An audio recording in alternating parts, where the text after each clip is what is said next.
제목은 31절에 있는 표현이죠. 부정한 중에서 죽지 않도록 해당하는 것입니다. 우리가 인생을 하나님의 보내심을 받아서 시작하고 삶의 여러저러 순간들을 지내다가 그때가 어느 때인지는 모르지만 누구나 예외 없이 인생을 마치게 됩니다. 그런데 태어나고 사는 모습도 다르지만 우리의 인생을 마치는 모습도 제각각 다 다르죠. 아주 존귀하게 인생을 마치는 사람이 있는가 하면 죽는 날까지 전쟁을 통하여, 질병을 통하여, 바이러스를 통하여 원치 않는 슬픈 운명을 맞이하는 사람들도 있습니다. 하나님이 원하시는 것은 하나님의 백성들이 죽는 것은 하나님의 자연 질서이고 창조 질서인데 부정한 가운데 죽는 것을 하나님은 원치 않는다는 사실이죠. 우리가 인생을 한번 살아가면서 거룩하고 정결하게 하나님과 함께 살기를 하나님은 원하신다는 것입니다. 제가 한 달 전부터 건강 때문에 아니면 지금 코로나 상황 때문에 교회에 나오시지 못하는 어르신들을 주일날 오후에 신방을 하고 있습니다. 제가 그것은 학교에 있을 때부터 생각을 해왔던 거예요. 저에게 혹시 목회할 기회가 주어지면 눈에 보이는 성도들이 참 중요하지만 이제 죽음에 더욱더 가까이 나아가신 성도들 얼마나 그 마음이 힘들고 외로우실까. 그분들을 찾아가서 가정에서 예배 드려야 되겠다라는 계획들을 가졌습니다. 사실 주일날 3번 예배를 주님께 드리고 오후가 되면은 굉장히 피곤해요. 그런데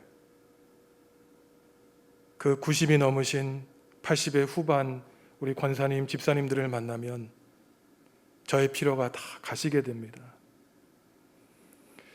왜냐하면은 정말로 절실하게 저를 만나주시고 하나님에 대한 그 소망을 어느 누구보다 강하게 가지고 계시기 때문에 많은 것을 깨닫습니다. 내가 내 인생이 아직 많이 남았다고 느끼는 사람들은 절실하지가 않아요.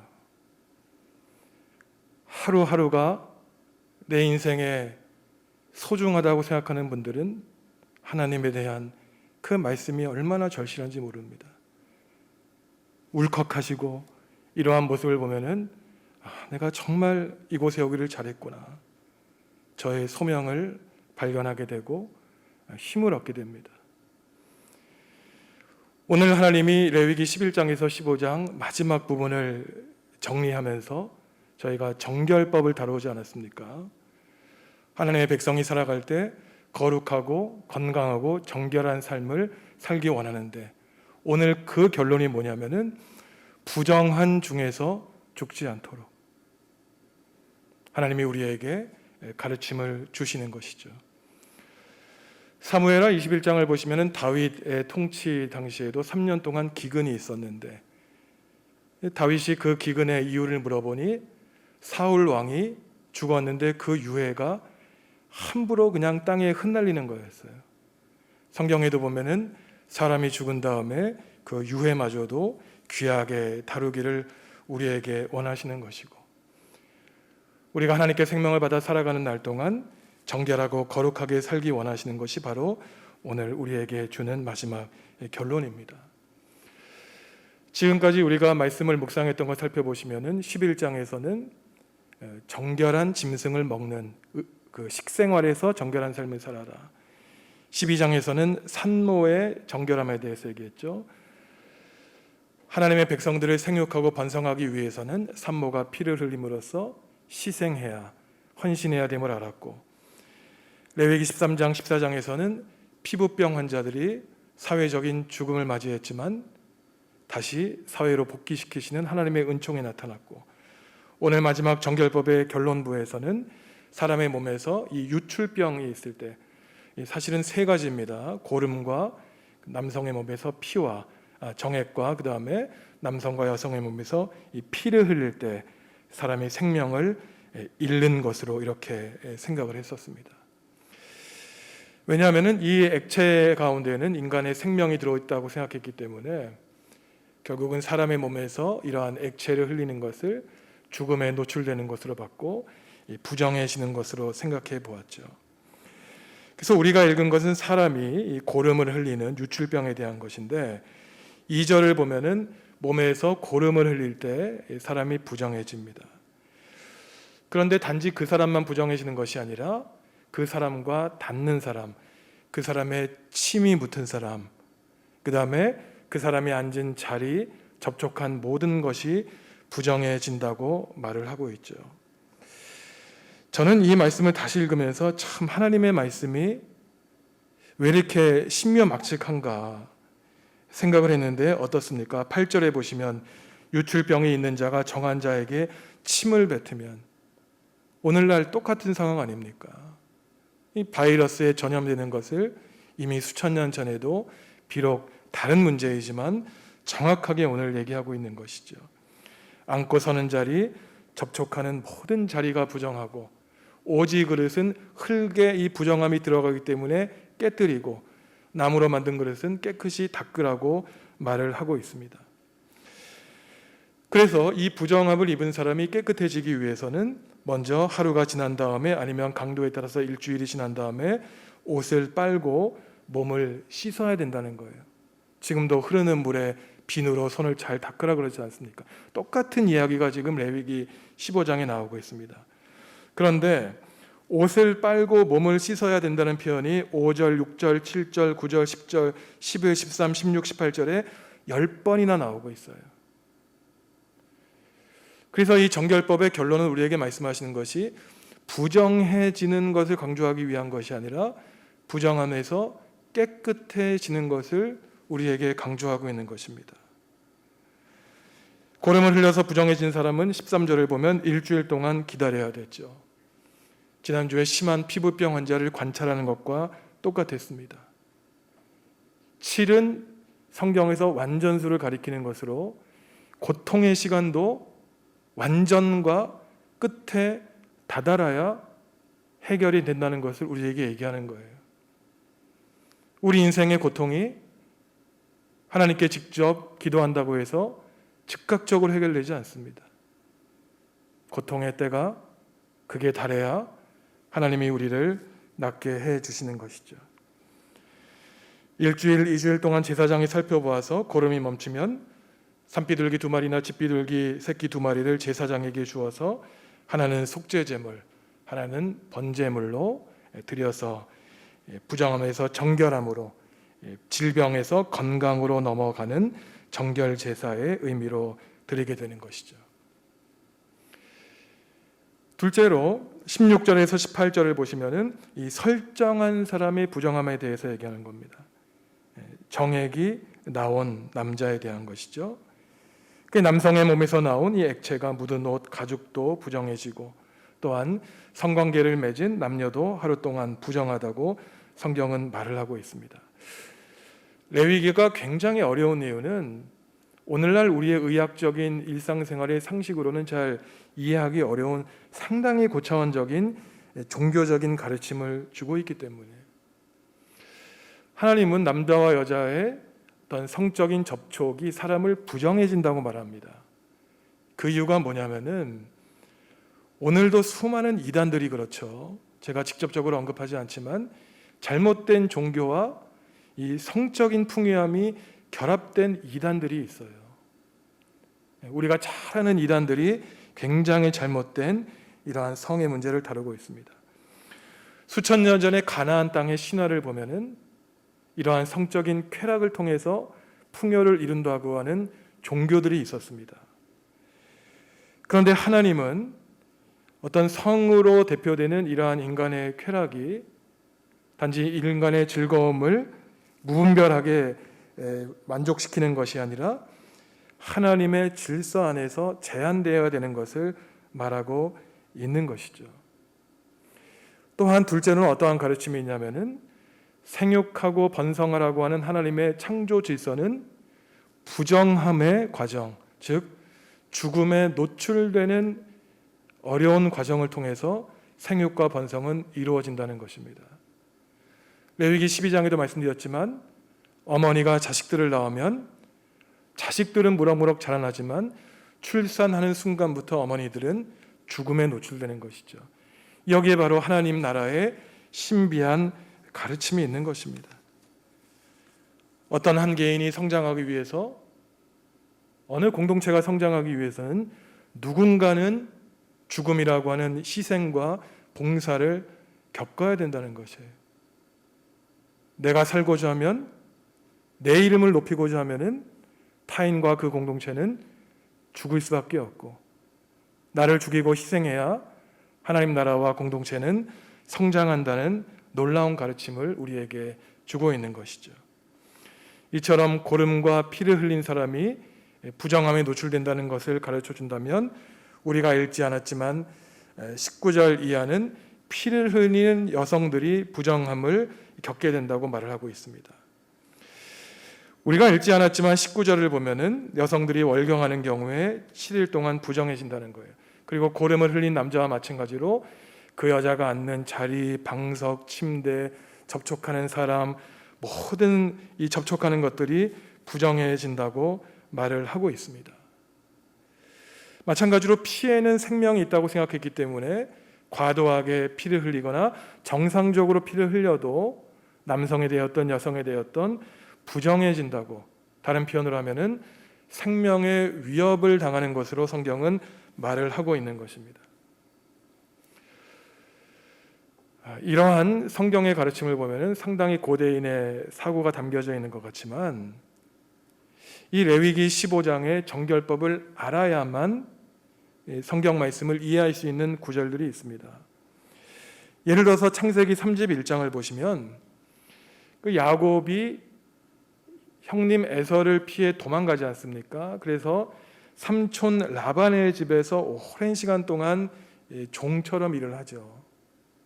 근데 그때 나올 때에 많은 재산을 가지고 나오는데 이 야곱의 아내였던 라헬이 아버지 집에서 한 가지를 훔쳐 나옵니다. 그것이 뭔지 혹시 아십니까? 드라빔이라고 하는 작은 신상이에요. 이것은 당시 고대 이스라엘 사람들이 우상처럼 섬겼던 것이 아니라 고대인들이 마치 하나님을 눈에 보이는 형상으로 만들었던 것입니다.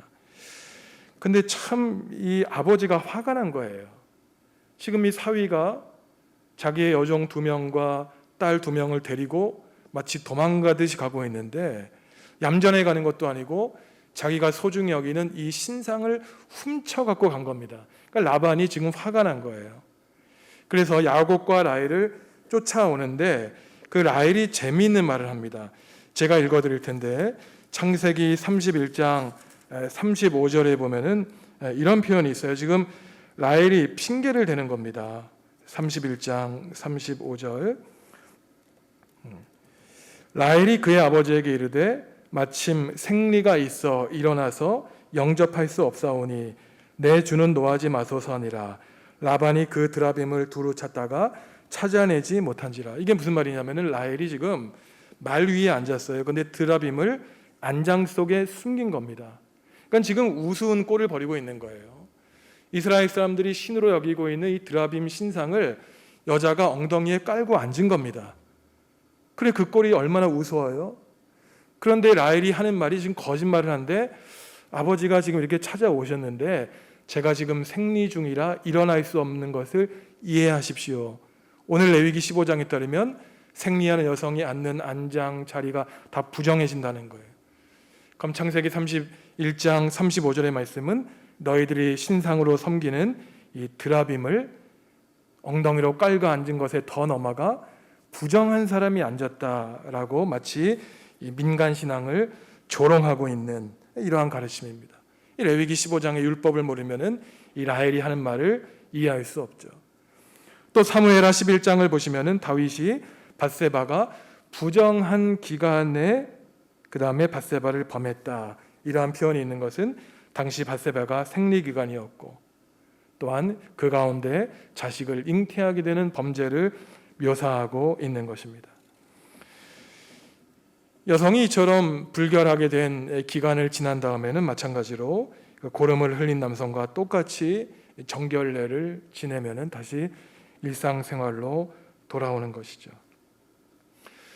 우리가 이러한 남성과 여성의 부정한 시간에 대한 가르침을 단지 구약에서 어떤 야곱과 라헬, 다윗과 밧세바에서만 끝나는 것이 아니라 이 가르침을 알아야만 예수님의 구속 사역을 제대로 이해할 수 있습니다. 지난번 레위기 13장에서 14장 말씀드릴 때 어떤 말씀을 드렸습니까? 마가복음을 보면은 예수님의 공생의 처음과 마지막을 나병 환자들과 함께 했던 사실 우리가 생각했었죠.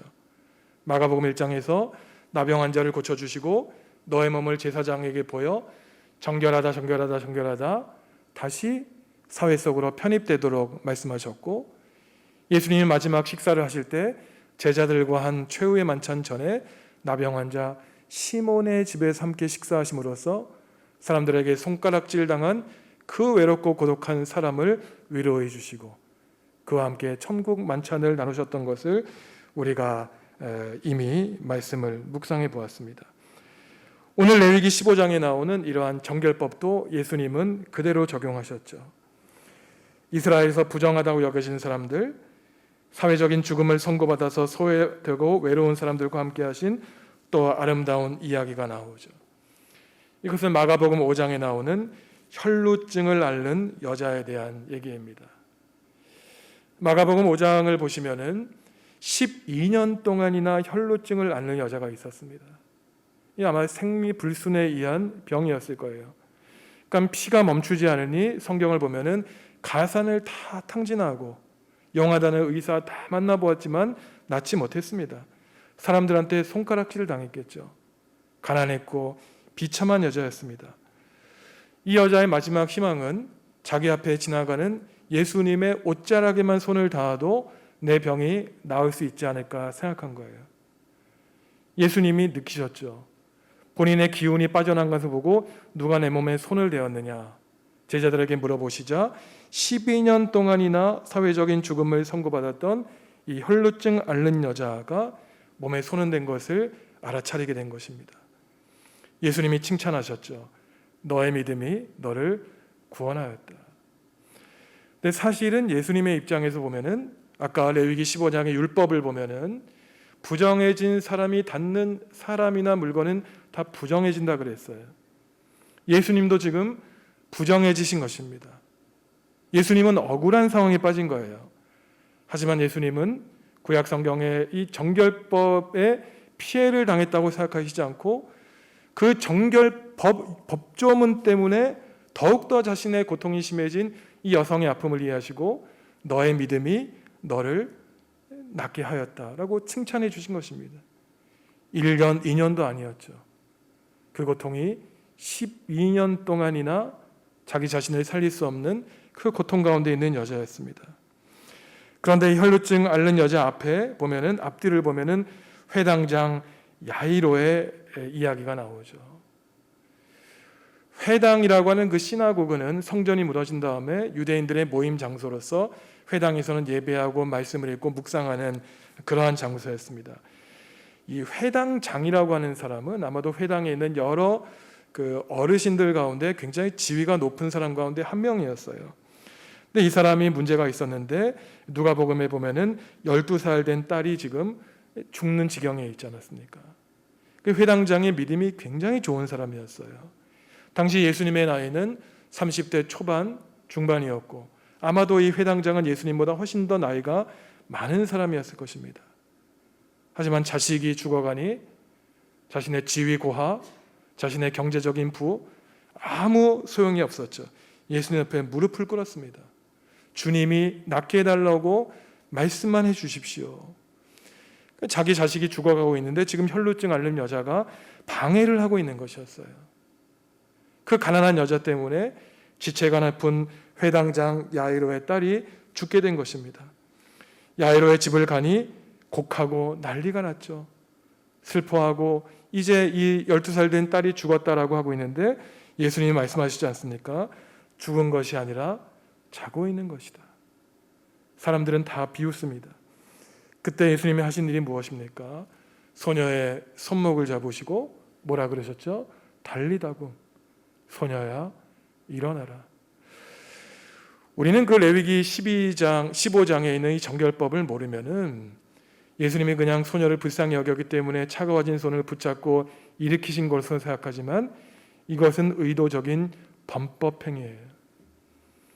혈루증을 앓는 여자가 예수님의 몸에 손을 댄 것은 어쩔 수 없이 예수님이 피해를 당했다면은 시체를 손으로 만지는 것은 의도적인 이 정결법에 대한 범법 행위로 이해될 수 있는 것입니다. 그래서 예수님이 당시 유대교의 지도자들이었던 바리새파, 서기관, 사두개파 사람들에게 미움을 받았던 이유가 바로 여기에 있는 거예요. 정통 유대인들이 목숨보다 더 중요하게 했던 이 율법 조항들, 그들은 율법주의자들이었어요. 이것을 지키느냐 지키지 않느냐가 사람을 살리느냐 죽이느냐보다 더 중요한 일이었습니다. 마가복음 2장을 보면은 안식일에 밀을 잘라먹는 제자들을 욕했고 손 씻고 먹지 않는 사람들을 유대인들은 욕을 했죠. 너희들은 부정한 자들이다. 하나님의 율법을 어기는 사람입니다. 하지만 예수님은 하나님이자 하나님의 아들이었어요. 율법은 사람을 죽이고자 하나님이 제정해 주신 것이 아니라 하나님을 살리기 위한 복음이었다는 사실을 주님은 알고 있었기 때문에 비록 믿음이 없는 사람들, 하나님을 알지 못하는 사람의 눈으로는 범법 행위로 이해되었지만 예수님이 올 때에는 오히려 죽은 소녀의 손목을 잡고 혈루증 앓는 여자에게 복음의 선포를 해주시는 것이 그 율법의 본래적인 뜻을 구현하시는 것이라고 주님은 이해하셨던 것입니다. 부정한 중에서 죽지 않도록 율법을 지키는 것과 천하보다 귀중한 생명이 부정한 가운데 죽지 않는 것, 그 가운데 무엇이 더 소중한 것이냐, 주님은 우리에게 선택하라고 말씀하시는 것이죠. 이러한 레위기 15장에서 우리는 여러 가지 깨달음을 얻을 수 있는데, 의식주 생활 가운데 우리는 정결하고 거룩하고 건강한 삶을 살기를 하나님은 원하신다는 것입니다. 우리가 걱정과 근심, 질병 가운데 사는 것은 하나님의 본래적인 뜻이 아니라는 것이죠. 그래서 고통과 근심 가운데, 질병 가운데 우리는 하나님께 간구하여 하나님의 존귀한 형상을 유지하며 살아갈 수 있도록 하나님께 간구하며 살아야 됩니다. 그런데 우리가 건강하게 사는 것은 단지 우리가 건강하게 살기 위한 데 목적이 있는 것이 아닙니다. 더 높은 뜻이 있어요. 우리가 다시 한번 31절 말씀을 같이 읽겠습니다. 너희는 이와 같이 이스라엘 자손이 그들의 부정에서 떠나게 하여 그들 가운데 있는 내 성막을 그들이 더럽히고 그들이 부정한 중에서 죽지 않도록 할지니라. 문제가 무엇입니까? 너희가 부정해지면 내가 있는 내 성막이 부정해진다는 거예요. 단지 내가 건강을 잃고 부정하게 죽는 것이 아니라 하나님을 부정함에 노출시킨다는 것입니다. 오늘 그리스도의 몸을 이루는 우리 지체들이 부정해지면은 결국 예수님을 욕되게 한다는 것이에요. 본인만 부정함에서 죽으면 그만이죠. 하지만 하나님이 지금 우리와 함께 하시기 때문에 우리는 단지 우리 개인의 몸이 아니라 예수 그리스도의 몸을 이루고 있기 때문에 우리가 죄에 노출되고 부정함에 노출되면 결국 하나님을 부정하게 만든다는 것이에요. 그래서 다음 시간에 레위기 16장을 보겠지만 그 인간의 부정함이 어디까지 전염되냐면은 하나님만 계신 지성소까지 오염을 시키는 거예요. 에스겔을 보시면은 인간의 죄 때문에 성전이 더럽혀지자 어떠한 결과가 나옵니까? 하나님이 성전을 떠나세요. 본인들만의 예배, 본인들만의 제사, 본인들만의 잔치가 된 것입니다. 하나님은 안 계세요.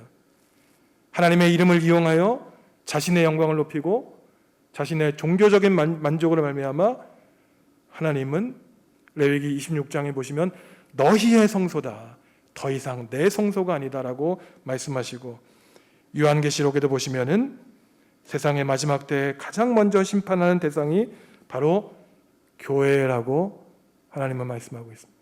촛대를 옮기시겠다는 거예요. 오늘 본문이 주는 또 하나의 구체적인 가르침은 이 성에 대한 가르침이죠. 사람의 몸과 성이 가지고 있는 이 존엄성을 말하고 있는 것입니다. 우리가 마지막으로 32절, 33절 다시 한번 읽겠습니다.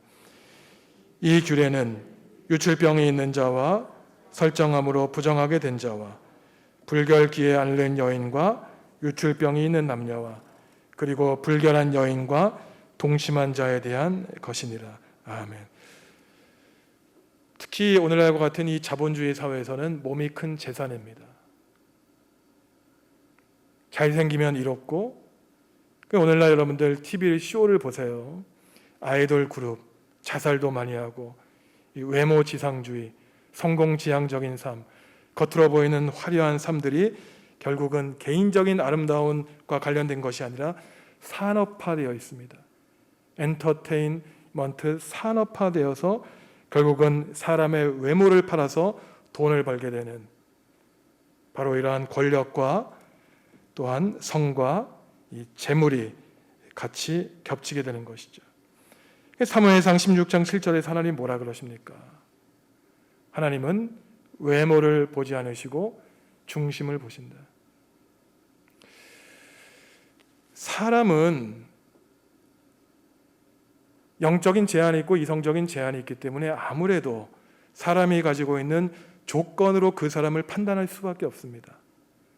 그 사람이 재산이 얼마인지, 그 사람이 어떤 학교를 나왔는지, 그 사람의 외모가 어떤지. 하나님은 어떠실까요? 하나님은 마음을 아세요. 아무리 겉을 화려하게 치장하고 화장을 하고 더 나아가 변장할지라도 하나님이 그 마음을 모르시겠습니까? 신명기 6장에서 너의 마음을 다해 사랑하라 그러셨어요. 말로는 사랑할 수 있습니다. 하나님, 제가 제 목숨 다 바쳐 주님을 사랑하겠습니다. 하지만 그때는 하나님이 우리의 마음을 보세요.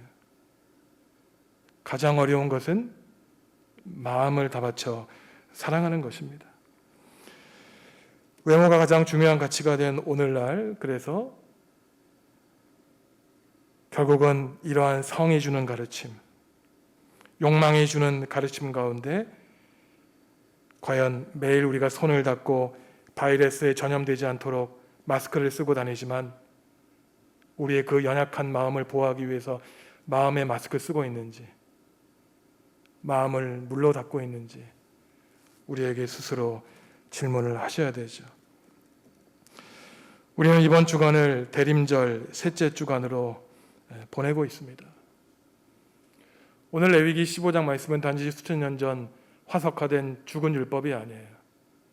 예수님은 이 낮고 천한 땅에 오셔서 12년 동안 혈루증을 앓아 가산을 탕진한 여자를 불쌍히 여겨주셨고, 회당장 야이로 12살 된 딸 그 죽음을 슬퍼하셨습니다.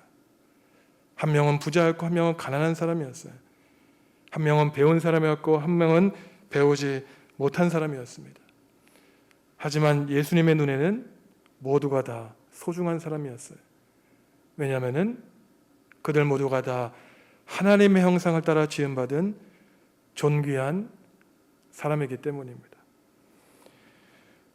사랑하는 성도 여러분, 우리가 그리스도인이라고 하면은 그리스도를 닮는 사람, 교회는 주님이 못다 하신 일을 하는 하나님의 기관이라 그랬죠.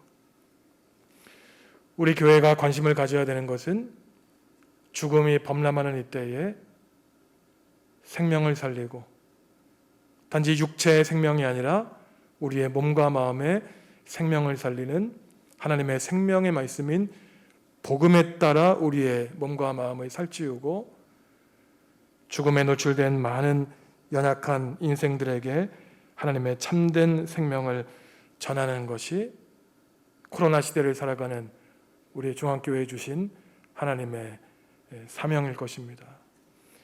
오늘 하나님이 우리에게 주신 이 귀한 가르침대로 성도 여러분 한 분 한 분이 부정함 중에서 죽지 않도록 하나님의 말씀을 되새기시며 우리의 인생에 주어진 것은 오늘이 다예요. 오늘이 모여 우리의 인생이 되는 것입니다. 오늘을 거룩하게, 오늘을 정결하게, 오늘을 복되게 사셔서 우리의 생명을 마치는 날 거룩한 죽음을 맞이하고 정결한 죽음을 맞이하는 믿음 있는 성도 여러분들 되시기를 간절히 바랍니다. 우리가 함께 두 가지 기도 제목을 놓고 기도하겠는데요. 첫째는 우리가 삶을 다